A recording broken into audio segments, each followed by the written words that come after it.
You see, Stanley, I've been reflecting on the Stanley Parable and about how roundly disappointing this ultra deluxe version has turned out to be. The original Stanley Parable was a landmark, and any new content for it should live up to that legacy. So forget this ultra deluxe nonsense. I say we take it one step even further. Which is why I'm very proud to announce for the first time ever, the Stanley Parable 2.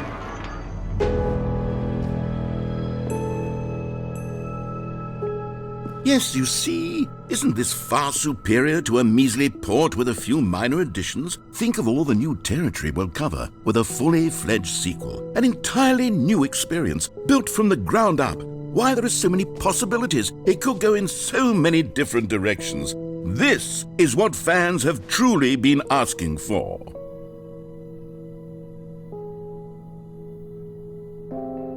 Calling it the Stanley Parable 2 is just so much catchier than Ultra Deluxe, don't you think? Ultra Deluxe? What does it even mean? But the Stanley Parable 2, now that's an artistic statement right there. It's future-oriented. It screams progress and innovation and long-term franchising potential.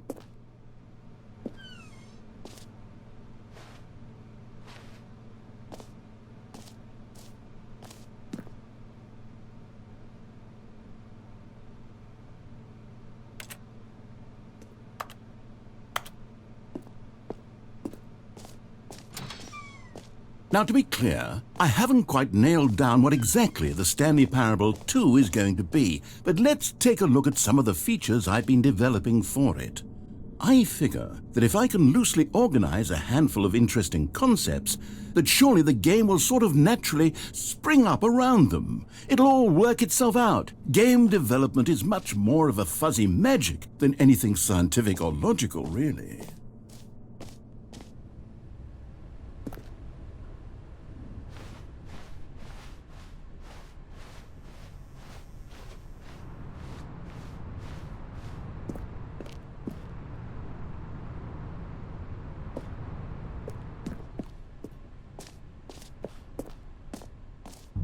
Here we are. Go on, try out some of the new features.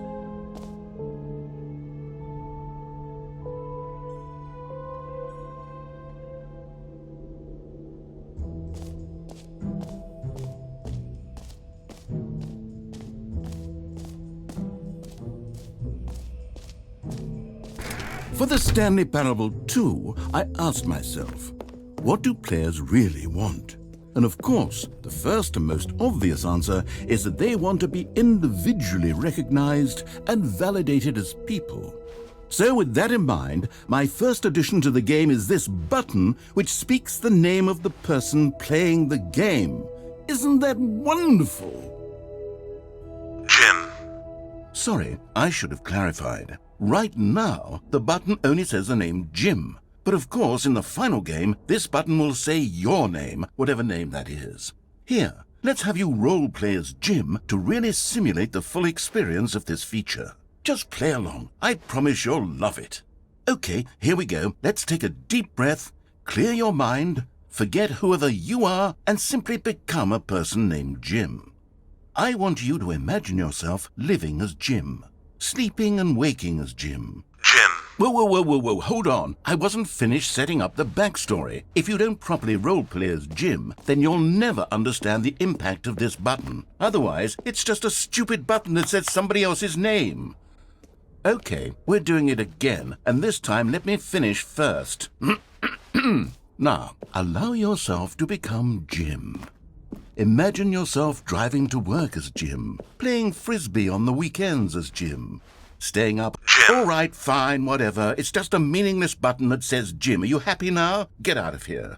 I'm done with this button. Why don't you go humiliate me in front of a different feature that I worked very hard on?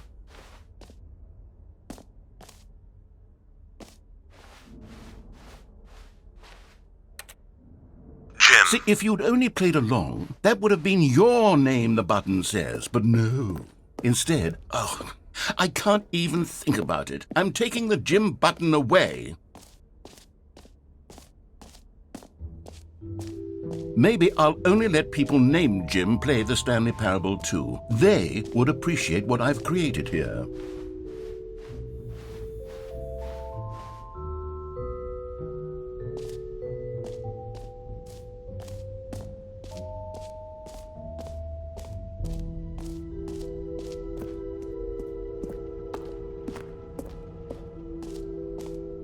Ah, collectibles. Now it's a real video game. In the Stanley Parable 2, you'll run around gathering up these miniature Stanley figurines. And what's truly innovative is that there will be no reward for collecting all of them.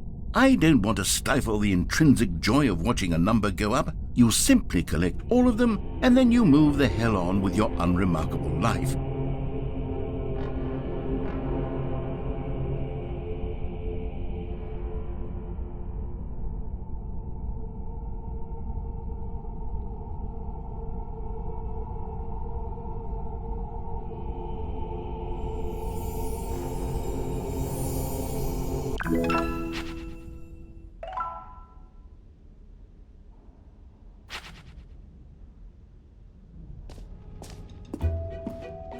God, it really is the worst when you collect everything in a video game and then they give you a big fancy reward for it. Absolutely tragic.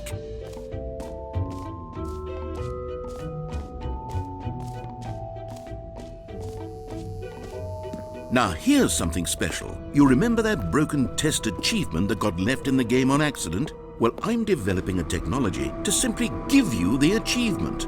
Yes, you see, you'll come to this lever, and when you pull it, okay, perhaps I should have clarified. This is technology that will exist. Right now, the achievement is still fully broken. I'm not a wizard, Stanley, but I guarantee it will be fixed in the sequel to at last satisfy the hordes of ravenous fans all over the world who have been uproariously demanding this feature. Gamers, we hear you, and I promise it will happen.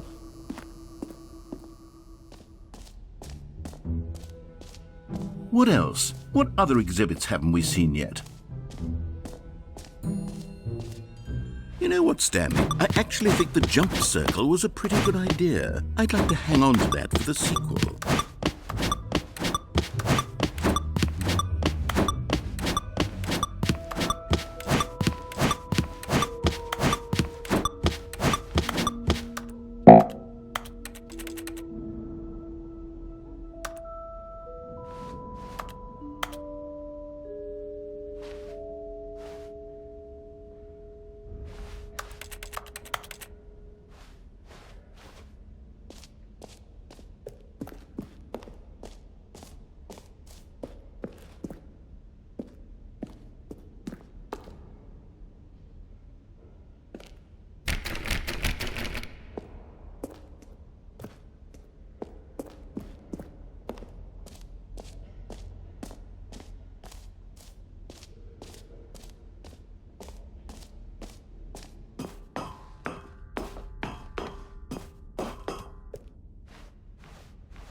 An epilogue would be fun, wouldn't it, Stanley? Yes, it will go at the end of the, well, we'll figure that out later.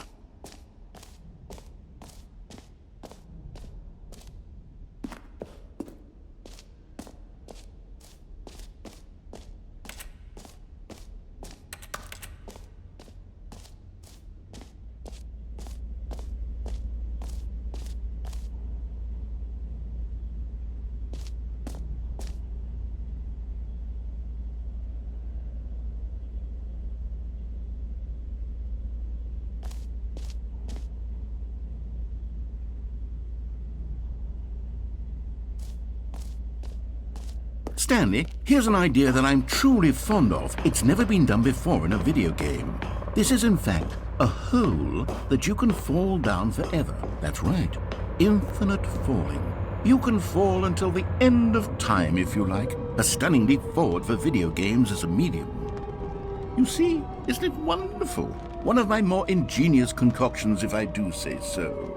Now then, since you've gotten to see the infinite hole, you can press the teleport button to pop back up to the top, and we can continue onward.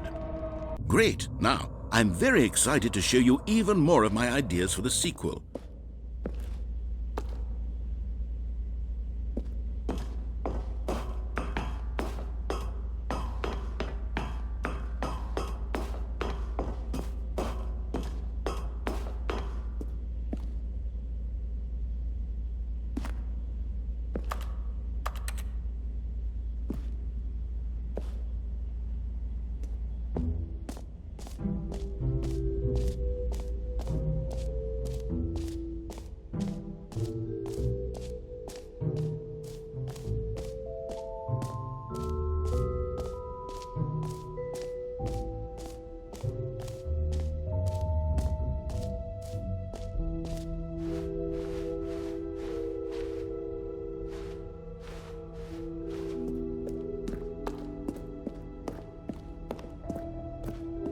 Oh, goodness, Stanley, this is fairly awkward. I hate to do this, but before you leave, you really should go to the bucket exhibit. You see, there's a surprise I was going to spring on you later, and it involves the bucket.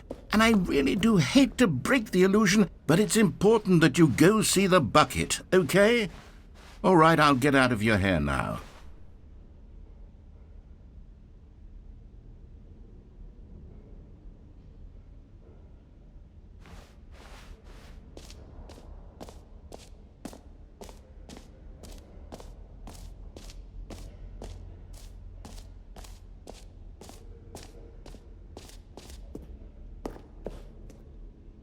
A common complaint of the Stanley Parable was that it was confusing and paradoxical, that it engendered a chaotic sense of reckless despair in those who played it. Well, I'm happy to say that after much consideration, I've engineered a clever solution to this fundamental problem with the game.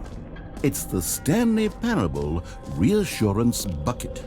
You see, Stanley, anytime you're holding the bucket, a sense of calm and ease will fill your mind and your heart. It's true. As long as you hold on to the bucket, the many disorienting contradictions of the Stanley Parable will feel perfectly normal and perhaps even comforting.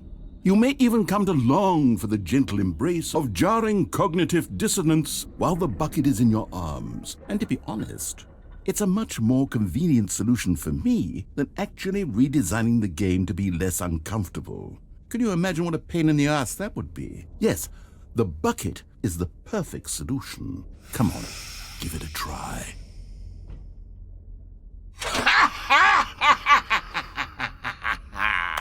Can you feel it? The glow of comfort, even in the face of crushing despair, must already be sweeping through your body. And in fact, can I say that I do believe the bucket lends you an air of charisma as well?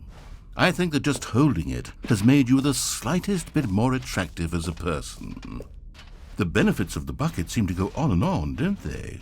All this and more await you in the Stanley Parable 2.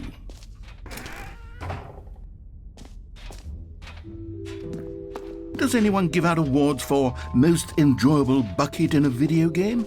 That really should be an award if it isn't already.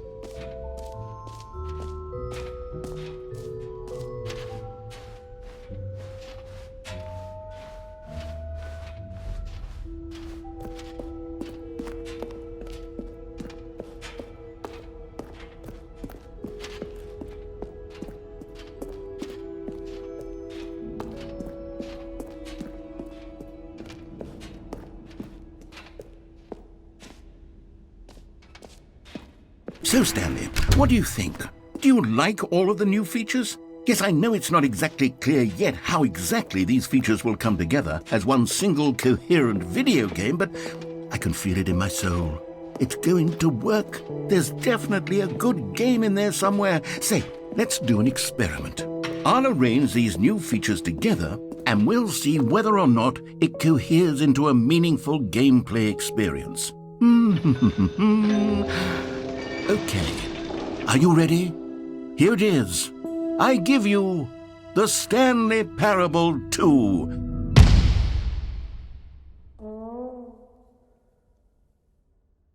I mean, there's potential here, right? It's sort of... Okay, never mind.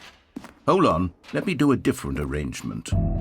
Okay, yes, this is much better. I feel good about this. Here we go. Version 2. Who am I kidding, Stanley? This isn't a coherent video game at all. It's a lot of gags. And I do very much enjoy creating gags, but they don't add up to anything. I wanted more than anything to create a sequel that would capture all the magic of the first game. I wanted fans to love it. No matter how good these gags are, they won't stand on their own. They would need the structure and the gameplay of the original. Wait, maybe that's it. I can take the original Stanley Parable and simply, well, insert a few of my new features into it. Tastefully, of course. With respect. With care for the vision and integrity of the original game. Would it possibly work? I suppose it could. But it would need a really, really tremendous title screen. A title screen that says with bold and uncompromising conviction, "This is the Stanley Parable 2. Let me see if I can whip something up. All right, perfect. Go ahead. Take a look.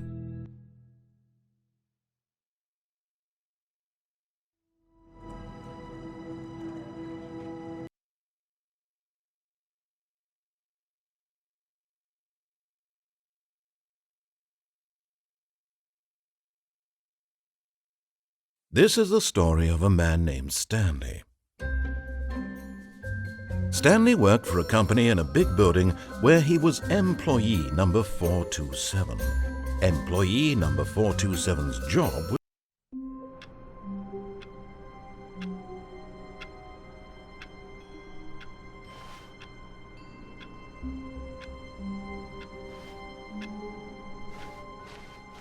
all of his co-workers were gone. What could it mean? Stanley decided to go to the meeting room. Perhaps he had simply missed a memo.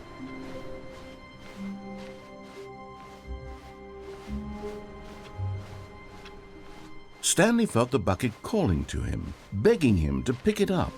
When Stanley came to a set of 2 open doors, this was not the correct way to the meeting room, and Stanley knew it perfectly well. Perhaps he wanted to stop by the employee lounge first, just to admire it. The lounge was grand, majestic, perhaps too majestic. But eager to get back to business, Stanley took the first open door on his left. And so he detoured through the maintenance section, walked straight ahead to the opposite door, and got back on track.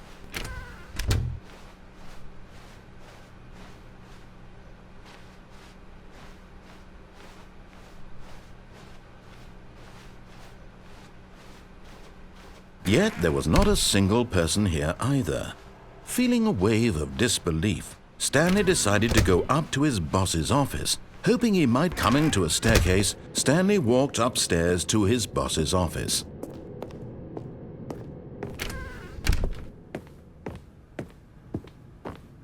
Stepping into his manager's office, Stanley was once again stunned to discover not an indication of any human life. What could it mean? Stanley wondered aloud to nobody. He began wildly tearing through papers on the boss's desk, pulling books. Stanley was in such a rush to get through the story as quickly as possible, he didn't even have a single minute to just let the narrator talk. That kind of anxiety isn't healthy, so he relaxed for a few moments with some calming New Age music.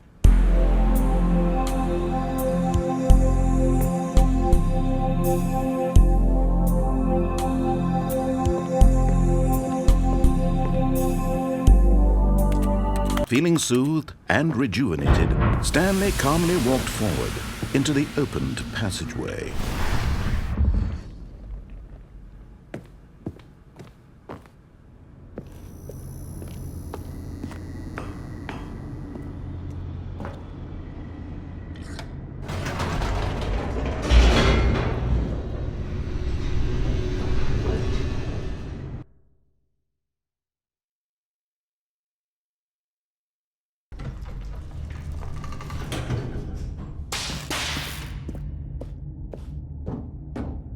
Stanley walked straight ahead through the large door that read Mind Control Facility.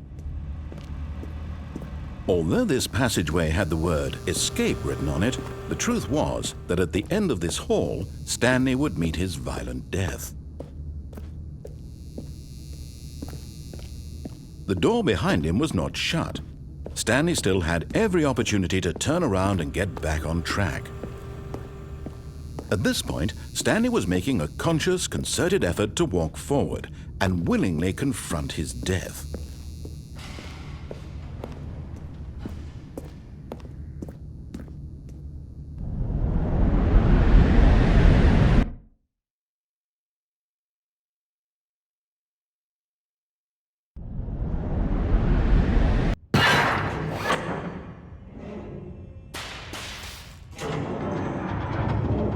As the machine whirred into motion and Stanley was inched closer and closer to his demise, he reflected that his life had been of no consequence whatsoever. Stanley can't see the bigger picture. He doesn't know the real story, trapped forever in his narrow vision of what this world is. Perhaps his death was of no great loss, like plucking the eyeballs from a blind man. And so he resigned and willingly accepted this violent end to his brief and shallow life. Farewell, Stanley.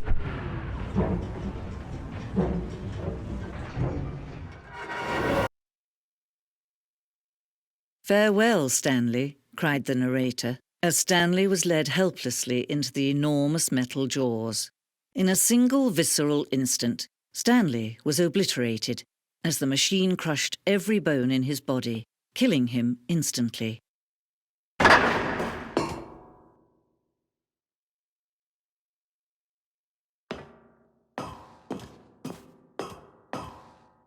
And yet it would be just a few minutes before Stanley would restart the game, back in his office, as alive as ever. What exactly did the narrator think he was going to accomplish? When every path you can walk has been created for you long in advance, death becomes meaningless, making life the same. Do you see now?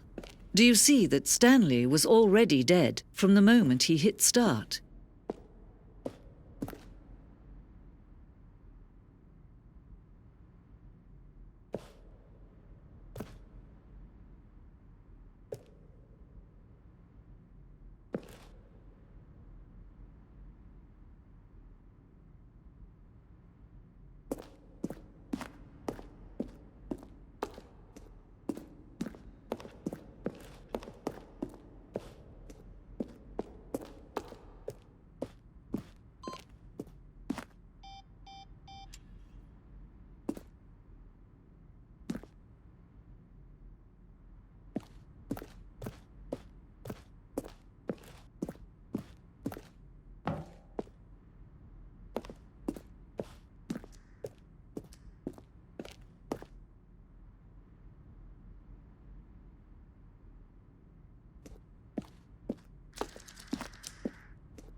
Oh, look at these two. How they wish to destroy one another. How they wish to control one another. How they both wish to be free. Can you see? Can you see how much they need one another? No, perhaps not. Sometimes these things cannot be seen.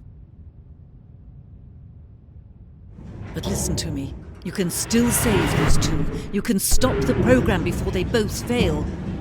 Turn off your Xbox. There's no other way to beat this game. As long as you move forward, you'll be walking someone else's path. Stop now and it'll be your only true choice. Whatever you do, choose it. Don't let time choose for you. Don't let